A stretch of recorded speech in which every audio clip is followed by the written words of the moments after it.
नमस्कार। आइए सुनते हैं कथा सम्राट मुंशी प्रेमचंद द्वारा लिखी हुई कहानी प्रतिशोध। माया अपने तिमंजिले मकान की छत पर खड़ी सड़क की ओर उद्विग्न और अधीर आंखों से ताक रही थी और सोच रही थी, वह अब तक आई क्यों नहीं, कहाँ देर लगाई। इसी गाड़ी से आने को लिखा था, गाड़ी तो आ गई होगी। स्टेशन से मुसाफिर चले आ रहे हैं। इस वक्त तो कोई दूसरी गाड़ी नहीं आती। शायद असबाब वगैरह रखने में देर हुई हो। यार दोस्त स्टेशन पर बधाई देने के लिए पहुंच गए हो, उनसे फुर्सत मिलेगी तब घर की सुध आएगी। उनकी जगह मैं होती तो सीधे घर आती, दोस्तों से कह देती, जनाब इस वक्त मुझे माफ़ कीजिए, फिर मिलिएगा। मगर दोस्तों में तो उनकी जान बसती है। मिस्टर व्यास लखनऊ के नौजवान मगर अत्यंत प्रतिष्ठित बैरिस्टरों में हैं। 3 महीने से वह एक राजनीतिक मुकदमे की पैरवी करने के लिए सरकार की ओर से लाहौर गए हुए हैं। उन्होंने माया को लिखा था, जीत हो गई, 1 तारीख को मैं शाम की मेल से जरूर पहुंचूंगा। आज वही शाम है। माया ने आज सारा दिन तैयारियों में बिताया। सारा मकान धुलवाया, कमरों की सजावट के सामान साफ कराए, मोटर धुलवाई। ये 3 महीने उसने तपस्या के काटे थे, मगर अब तक मिस्टर व्यास नहीं आए। उसकी छोटी बच्ची तिलोत्तमा आकर उसके पैरों में चिमट गई और बोली, अम्मा बाबूजी कब आएंगे। माया ने उसे गोद में उठा लिया और चूम कर बोली, आते ही होंगे बेटी, गाड़ी तो कब की आ गई। मेरे लिए अच्छी गुड़िया लाते होंगे। माया ने कुछ जवाब न दिया। इंतजार अब गुस्से में बदलता जाता था। वह सोच रही थी, जिस तरह मुझे हजरत परेशान कर रहे हैं उसी तरह मैं भी उनको परेशान करूंगी। घंटे भर तो बोलूंगी ही नहीं। आकर स्टेशन पर बैठे हुए हैं, जलाने में उन्हें मजा आता है। यह उनकी पुरानी आदत है। दिल का क्या करूं। नहीं तो जी चाहता है कि जैसे वह मुझसे बेरुखी दिखलाते हैं उसी तरह मैं भी उनकी बात न पूछूं। यकायक एक नौकर ने ऊपर आकर कहा, बहू जी लाहौर से यह तार आया है। माया अंदर ही अंदर जल उठी। उसे ऐसा मालूम हुआ कि जैसे बड़े जोर की हरारत हो गई हो। बरबस ख्याल आया, सिवाय इसके और क्या लिखा होगा कि इस गाड़ी से ना आ सकूंगा। तार दे देना कौन सा मुश्किल है। मैं भी क्यों ना तार दे दूं कि मैं 1 महीने के लिए मैके जा रही हूं। नौकर से कहा, तार ले जाकर कमरे में मेज पर रख दो। मगर फिर कुछ सोचकर उसने लिफाफा ले लिया और खोला ही था कि कागज हाथ से छूटकर गिर पड़ा। लिखा था, मिस्टर व्यास को आज 10 बजे रात किसी बदमाश ने कत्ल कर दिया। कई महीने बीत गए मगर खूनी का अब तक पता नहीं चला। खुफिया पुलिस के अनुभवी लोग उसका सुराग लगाने की फिक्र में परेशान हैं। खूनी को गिरफ्तार करा देने वाले को 20,000 रुपये इनाम दिए जाने का ऐलान कर दिया गया है, मगर कोई नतीजा नहीं। जिस होटल में मिस्टर व्यास ठहरे थे उसी में 1 महीने से माया ठहरी हुई है। उस कमरे से उसे प्यार सा हो गया है। उसकी सूरत इतनी बदल गई है कि अब उसे पहचानना मुश्किल है। मगर उसके चेहरे पर बेकसी या दर्द का पीलापन नहीं, क्रोध की गर्मी दिखाई पड़ती है। उसकी नशीली आंखों में अब खून की प्यास है और प्रतिशोध की लपट। उसके शरीर का एक एक कण प्रतिशोध की आग से जला जा रहा है। अब यही उसके जीवन का ध्येय है, यही उसकी सबसे बड़ी अभिलाषा है। उसके प्रेम की सारी निधि अब यही प्रतिशोध का आवेग है। जिस पापी ने उसके जीवन का सर्वनाश कर दिया उसे अपने सामने तड़पते देखकर ही उसकी आंखें ठंडी होंगी। खुफिया पुलिस भय और लोभ जांच और पड़ताल से काम ले रही है, मगर माया ने अपने लक्ष्य पर पहुंचने के लिए एक दूसरा ही रास्ता अपनाया है। मिस्टर व्यास को प्रेत विद्या से लगाव था। उनकी संगति में माया ने कुछ आरंभिक अभ्यास किया था। उस वक्त उसके लिए यह एक मनोरंजन था, मगर अब यही उसके जीवन का संबल था। वह रोजाना तिलोत्तमा पर अमल करती और रोज बरोज अभ्यास बढ़ाती जाती थी। वह उस दिन का इंतजार कर रही थी जब अपने पति की आत्मा को बुलाकर उससे खूनी का सुराग लगा सकेगी। वह बड़ी लगन से, बड़ी एकाग्र चित्तता से अपने काम में व्यस्त थी। रात के 10 बज गए थे। माया ने कमरे को अंधेरा कर दिया था और तिलोत्तमा पर अभ्यास कर रही थी। यकायक उसे ऐसा मालूम हुआ कि कमरे में कोई दिव्य व्यक्तित्व आया। बुझते हुए दीपक की अंतिम झलक की तरह एक रोशनी नजर आई। माया ने पूछा, आप कौन हैं? तिलोत्तमा ने हंसकर कहा। तुम मुझे नहीं पहचानती? मैं ही तुम्हारा मनमोहन हूँ, जो दुनिया में मिस्टर व्यास के नाम से मशहूर था। आप खूब आए। मैं आपसे खूनी का नाम पूछना चाहती हूँ। उसका नाम है ईश्वर दास। कहाँ रहता है? शाहजहांपुर। माया ने मोहल्ले का नाम, मकान का नंबर, सूरत, शक्ल सब कुछ विस्तार के साथ पूछा और कागज पर नोट कर लिया। तिलोत्तमा जरा देर में उठ बैठी। जब कमरे में फिर रोशनी हुई तो माया का मुरझाया हुआ चेहरा विजय की प्रसन्नता से चमक रहा था। उसके शरीर में एक नया जोश लहरें मार रहा था कि जैसे प्यास से मरते हुए मुसाफिर को पानी मिल गया हो। उसी रात को माया ने लाहौर से शाहजहांपुर आने का इरादा किया। रात का वक्त। पंजाब मेल बड़ी तेजी से अंधेरे को चीरती हुई चली जा रही थी। माया एक सेकंड क्लास के कमरे में बैठी सोच रही थी कि शाहजहांपुर में कहाँ ठहरेगी, कैसे ईश्वरदास का मकान तलाश करेगी और कैसे उससे खून का बदला लेगी। उसके बगल में तिलोत्तमा बेखबर सो रही थी। सामने ऊपर के बर्थ पर एक आदमी नींद में गाफिल पड़ा हुआ था। यकायक गाड़ी का कमरा खुला और दो आदमी कोट पतलून पहने हुए कमरे में दाखिल हुए। दोनों अंग्रेज थे। एक माया की तरफ बैठा और दूसरा दूसरी तरफ। माया सिमट कर बैठ गई। इन आदमियों का यूं बैठना उसे बहुत बुरा मालूम हुआ। वह कहना चाहती थी, आप लोग दूसरी तरफ बैठें, पर वही औरत जो खून का बदला लेने जा रही थी सामने यह खतरा देखकर कांप उठी। वह दोनों शैतान उसे सिमटते देखकर और भी करीब आ गए। माया अब वहां न बैठ सकी। वह उठकर दूसरे बर्थ पर जाना चाहती थी कि उनमें से एक ने उसका हाथ पकड़ लिया। माया ने जोर से हाथ छुड़ाने की कोशिश करके कहा, तुम्हारी शामत तो नहीं आई है? छोड़ दो मेरा हाथ, सुअर। इस पर दूसरे आदमी ने उठकर माया को सीने से लिपटा लिया और लड़खड़ाती हुई जबान से बोला, वेल, हम तुमको बहुत सा रुपया देगा। माया ने उसे सारी ताकत से ढकेलने की कोशिश करते हुए कहा, हट जा हरामजादे, वरना अभी तेरा सर तोड़ दूंगी। दूसरा आदमी भी उठ खड़ा हुआ और दोनों मिलकर माया को बर्थ पर लेटाने की कोशिश करने लगे। यकायक यह खटपट सुनकर ऊपर के बर्थ पर सोया हुआ आदमी चौंका और उन बदमाशों की हरकत देखकर ऊपर से कूद पड़ा। दोनों गोरे उसे देखकर माया को छोड़ उसकी तरफ झपटे और उसे घूंसे मारने लगे। दोनों उस पर ताबड़तोड़ हमला कर रहे थे और वह हाथों से अपने को बचा रहा था। उसे वार करने का कोई मौका न मिलता था।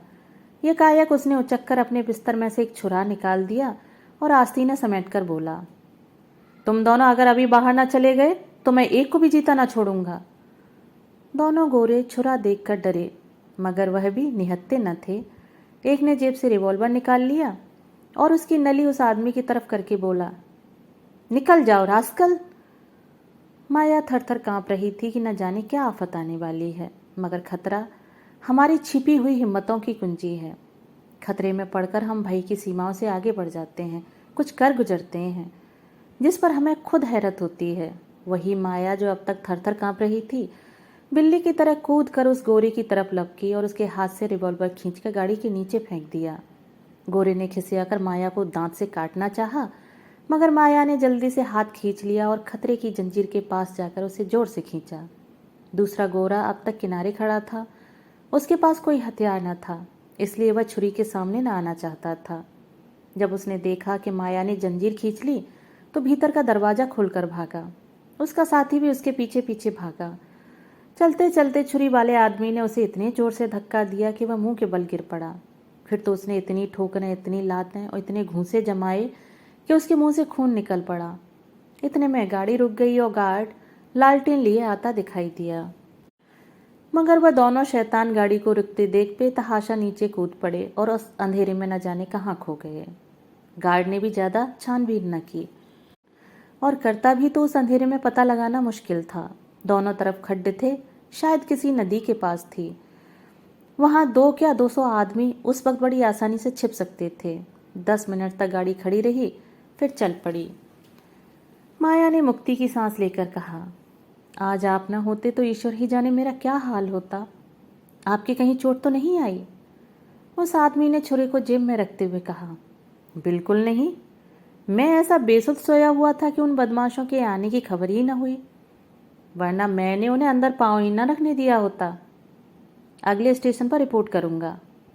माया, जी नहीं, खामखां की बदनामी और परेशानी होगी। रिपोर्ट करने से कोई फ़ायदा नहीं। ईश्वर ने आज मेरी आबरू रख ली। मेरा कलेजा अभी तक धड़ धड़ कर रहा है। आप कहाँ तक चलेंगे? मुझे शाहजहाँपुर जाना है। वहीं तक तो मुझे भी जाना है। शुभ नाम क्या है? कम से कम अपने उपकारक के नाम से तो परिचित रहूं मैं। मुझे तो ईश्वरदास कहते हैं। माया का कलेजा धक से हो गया। जरूर यह वही खूनी है। इसकी शक्ल सूरत भी तो वही है जो उसे बतलाई गई थी। उसने डरते डरते पूछा, आपका मकान किस मोहल्ले में है? ईश्वरदास ने उसे पता बताया। माया का दिल बैठ गया। उसने खिड़की से सिर बाहर निकालकर एक लंबी सांस ली। हाय, खूनी मिला भी तो इस हालत में, जब वह उसके एहसान के बोझ से दबी हुई है। क्या उस आदमी को वह खंजर का निशाना बना सकती है जिसने बगैर किसी परिचय के सिर्फ हमदर्दी के जोश में ऐसे गाढ़े वक्त में उसकी मदद की? जान पर खेल गया। वह एक अजीब उलझन में पड़ गई। उसने उसके चेहरे की तरफ देखा। शराफत झलक रही थी। ऐसा आदमी खून कर सकता है? इसमें उसे संदेह था। ईश्वरदास ने पूछा, आप लाहौर से आ रही हैं ना? शाहजहाँपुर में कहाँ जाइएगा? अभी तो कहीं धर्मशाला में ठहरूंगी। मकान का इंतजाम करना है। ईश्वरदास ने ताज्जुब से पूछा, तो वहाँ आप किसी दोस्त या रिश्तेदार के यहाँ नहीं जा रही हैं? कोई ना कोई मिल ही जाएगा। यूँ आपका असली मकान कहाँ है? असली मकान पहले लखनऊ में था, अब कहीं नहीं है। मैं बेवा हूँ। ईश्वरदास ने शाहजहाँपुर में माया के लिए एक अच्छा सा मकान तय कर दिया। एक नौकर भी रख दिया। दिन में कई बार हालचाल पूछने आता। माया कितना ही चाहती थी कि उसके एहसान न ले, उससे घनिष्ठता न पैदा करे, मगर वह इतना नेक, इतना बामुरब्बत और शरीफ था कि माया मजबूर हो जाती थी। एक दिन वह कई गमले और फर्नीचर लेके आया। कई खूबसूरत तस्वीरें भी थीं।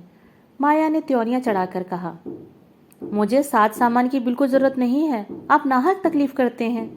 ईश्वरदास ने इस तरह लज्जित होकर कि जैसे उससे कोई भूल हो गई हो कहा, मेरे घर में ये चीज़ें बेकार पड़ी थी, इसलिए लाकर रख दी। मैं इन टीम टाम की चीज़ों की गुलाम नहीं बनना चाहती। ईश्वरदास ने डरते डरते कहा, अगर आपको नागवार लगता हो तो उठवा ले जाऊं। माया ने देखा कि उसकी आंखें भर आई हैं। मजबूत होकर बोली, अब आप ले ही आए हैं तो रहने दीजिए, मगर आगे से ऐसी कोई चीज़ न लाइएगा। एक दिन माया का नौकर न आया। माया ने 8-9 बजे तक उसकी राह देखी। जब भी वह नहीं आया तो उसने जूठे बर्तन मांजना शुरू किया। उसे कभी अपने हाथ से चौका बर्तन करने का संयोग न हुआ था। बार बार अपनी हालत पर रोना आता था। एक दिन वह था कि उसके घर में नौकरों की एक पलटन थी। आज उसे अपने हाथों से बर्तन मांजने पड़ रहे हैं। तिलोत्तमा दौड़ दौड़ कर बड़े जोश से काम कर रही थी। उसे कोई फिक्र न थी। अपने हाथों से काम करने का, अपने को उपयोगी साबित करने का ऐसा अच्छा मौका पाकर उसकी खुशी की सीमा न रही। इतने में ईश्वरदास आकर खड़ा हो गया और माया को बर्तन मांजते देखकर बोला, यह आप क्या कर रही हैं? रहने दीजिए, मैं अभी एक आदमी को बुलवाए लाता हूँ। आपने मुझे क्यों नहीं खबर दी? राम राम, उठाइए वहाँ से। माया ने लापरवाही से कहा, कोई ज़रूरत नहीं, आप तकलीफ ना कीजिए, मैं अभी मांज लेती हूँ। इसकी ज़रूरत भी क्या? मैं 1 मिनट में आता हूँ। नहीं, आप किसी को ना लाइए, मैं इतने बर्तन आसानी से धो लूँगी। अच्छा तो लाइए, मैं भी कुछ मदद करूँ।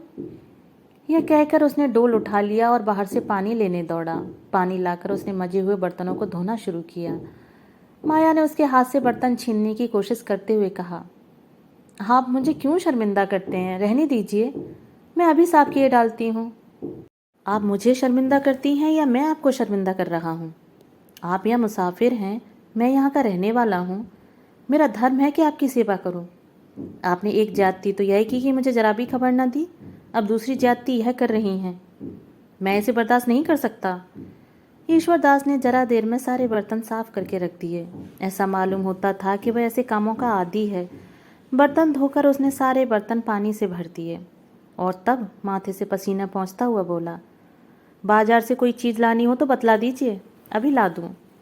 माया, जी नहीं, माफ़ कीजिए, आप अपने घर का रास्ता लीजिए। ईश्वरदास, तिलोत्तमा, आओ आज तुम्हें सैर करा लाएं। माया, जी नहीं, रहने दीजिए, इस वक्त सैर करने नहीं जाती वो।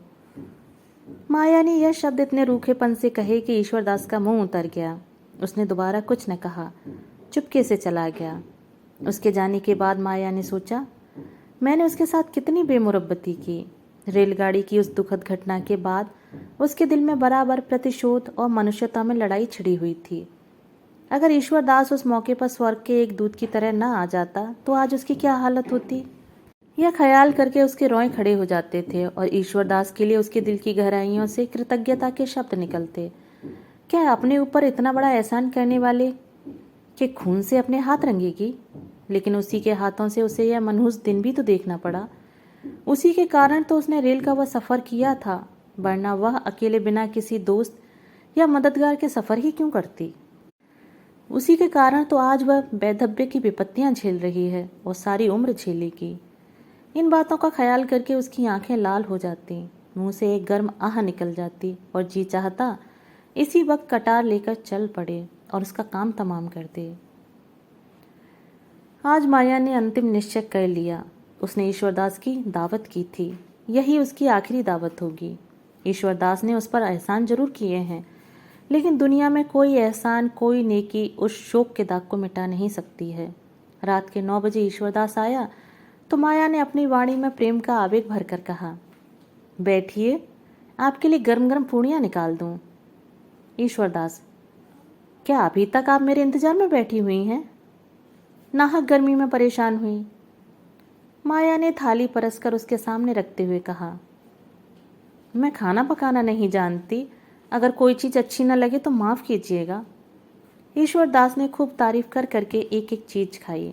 ऐसी स्वादिष्ट चीज़ें उसने अपनी उम्र में कभी न खाई थीं। आप तो कहती थी मैं खाना पकाना नहीं जानती, तो क्या मैं गलत कहती थी? बिल्कुल गलत। आपने खुद अपनी गलती साबित कर दी। ऐसे खस्ते मैंने ज़िंदगी में भी कभी नहीं खाए। आप मुझे बनाते हैं। अच्छा साहब, बना लीजिए।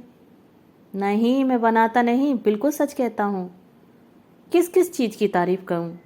चाहता हूँ कि कोई ऐब निकालूं, लेकिन सूझता ही नहीं। अब कि मैं अपने दोस्तों की दावत करूँगा तो आपको एक दिन तकलीफ़ दूंगा।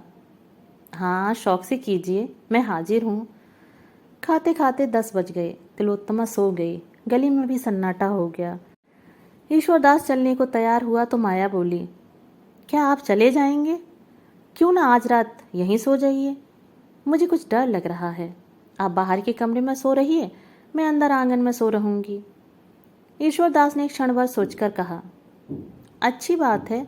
आपने पहले कभी न कहा कि आपको इस घर में डर लगता है, वरना मैं किसी भरोसे की बुढ़ी औरत को रात को सोने के लिए रख देता। ईश्वरदास ने तो कमरे में आसन जमाया। माया अंदर खाना खाने लगी, लेकिन आज उसके गले के नीचे एक कौर भी नहीं उतर सका। उसका दिल जोर जोर से धड़क रहा था। दिल पर एक डर सा छाया हुआ था।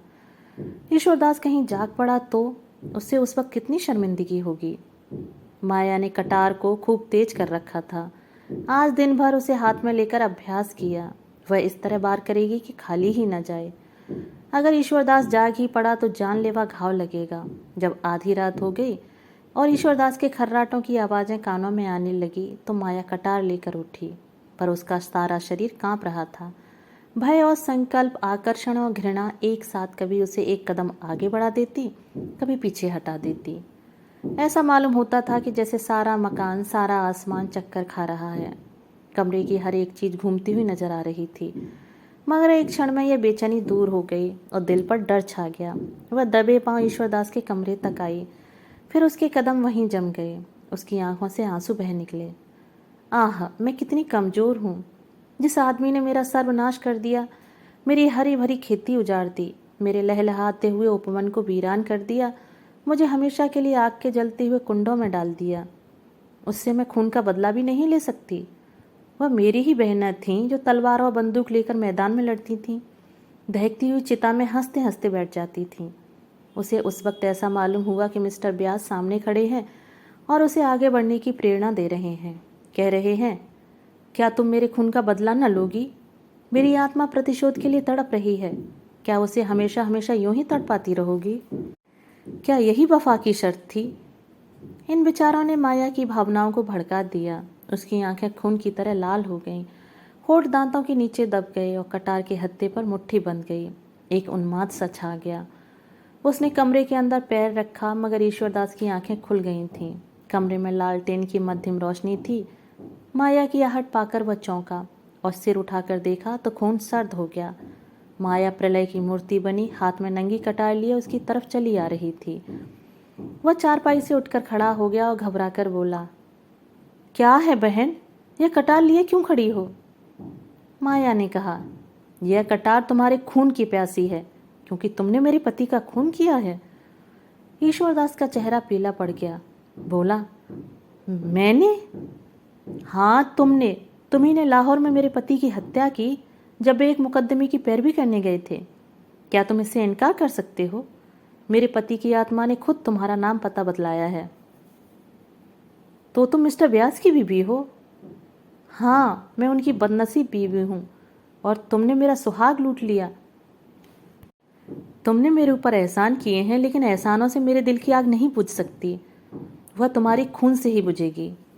ईश्वरदास ने माया की ओर याचना भरी आंखों से देखकर कहा, अगर आपका यही फैसला है तो लीजिए, यह सर हाजिर है। अगर मेरे खून से आपके दिल की आग बुझ जाए तो मैं खुद उसे आपके कदमों पर गिरा दूंगा। लेकिन जिस तरह आप मेरे खून से अपनी तलवार की प्यास बुझाना अपना धर्म समझती हैं, उसी तरह मैंने भी मिस्टर व्यास को कत्ल करना अपना धर्म समझा। आपको मालूम है, वह एक राजनीतिक मुकदमे की पैरवी करने लाहौर गए थे, लेकिन मिस्टर व्यास ने जिस तरह अपनी ऊंची कानूनी लियाकत का इस्तेमाल किया, पुलिस को झूठी शहादतों के लिए तैयार किया, जिस तरह मदद दी, जिस बेरहमी और बेदर्दी से बेकस और ज़्यादा बेगुनाह नौजवानों को तबाह किया, उसे मैं सह नहीं सकता था। उन दिनों अदालत में तमाशाइयों की बेइंतहा भीड़ रहती थी। सभी अदालत से मिस्टर व्यास को कोसते हुए जाते थे। मैं तो मुकदमे की हकीकत को जानता था, इसलिए मेरी अंतरात्मा सिर्फ कोसने और गालियां देने से शांत नहीं हो सकती थी। मैं आपसे क्या कहूँ, मिस्टर व्यास ने आँख खोलकर समझ बूझकर झूठ को सच साबित किया और कितने ही घरानों को बेचिराग कर दिया। आज कितनी माएँ अपने बेटे के लिए खून के आंसू रो रही हैं। कितनी ही औरतें रंडापे की आग में जल रही हैं। पुलिस कितनी ही ज्यादतियाँ करे, हम परवाह नहीं करते। पुलिस से हम इसके सिवा उम्मीद नहीं रखते। उसमें ज़्यादातर जाहिल शोहदे लुच्चे भरे हुए हैं। सरकार ने इस महकमे को कायम ही इसीलिए किया है कि वह रियाया को तंग करे, मगर वकीलों से हम इंसाफ की उम्मीद रखते हैं। हम उनकी इज्जत करते हैं। वे उच्च कोटि के पढ़े लिखे सजग लोग होते हैं। जब ऐसे आदमियों को हम पुलिस के हाथों की कठपुतली बना हुआ देखते हैं तो हमारे क्रोध की सीमा नहीं रहती। मैं मिस्टर व्यास का प्रशंसक था, मगर जब मैंने उन्हें बेगुनाह मुलजिमों से जबरन जुर्म का इकबाल कराते देखा तो मुझे उनसे नफरत हो गई। गरीब मुलजिम रात दिन भर उल्टे लटकाए जाते थे, सिर्फ इसलिए कि वो अपना जुर्म तो उन्होंने कभी नहीं किया, इकबाल कर लें। उनकी नाक में लाल मिर्च का धुआं डाला जाता था। मिस्टर व्यास यह सारी जातियाँ सिर्फ अपनी आंखों से देखते ही नहीं थे, बल्कि उन्हीं के इशारे पर वह की जाती थी। माया के चेहरे की कठोरता जाती रही, उसकी जगह जायज गुस्से की गर्मी पैदा हुई। बोली, इसका आपके पास कोई सबूत है कि उन्होंने मुलजिमों पर ऐसी सख्तियां की? यह सारी बातें आमतौर पर मशहूर थी, लाहौर का बच्चा बच्चा जानता है। मैंने खुद अपनी आंखों से देखी, इसके सिवा मैं और आपको क्या सबूत दे सकता हूँ? उन बेचारों का बस इतना कसूर था कि वह हिंदुस्तान के सच्चे दोस्त थे। अपना सारा वक्त प्रजा की शिक्षा और सेवा में खर्च करते थे, भूखे रहते थे, प्रजा पर पुलिस हुक्काम की सख्तियां न होने देते थे। यही उनका गुनाह था और इसी गुनाह की सजा दिलाने में मिस्टर व्यास पुलिस के दाहिने हाथ बने हुए थे। माया के हाथ से खंजर गिर पड़ा। उसकी आंखों में आंसू भर आए। बोली, मुझे न मालूम था कि वे ऐसी हरकतें भी कर सकते हैं। ईश्वरदास ने कहा, यह न समझिए कि मैं आपकी तलवार से डरकर वकील साहब पर झूठे इल्ज़ाम लगा रहा हूँ। मैंने कभी जिंदगी की परवाह नहीं की। मेरे लिए कौन रोने वाला बैठा हुआ है जिसके लिए ज़िंदगी की परवाह करूं? अगर आप समझती हैं कि मैंने अनुचित हत्या की है तो आप इस तलवार को उठाकर इस ज़िंदगी का खात्मा कर दीजिए। मैं ज़रा भी न झिझकूंगा। अगर आप तलवार न उठा सकें तो पुलिस को खबर कर दीजिए। वह बड़ी आसानी से मुझे दुनिया से रुखसत कर सकती है।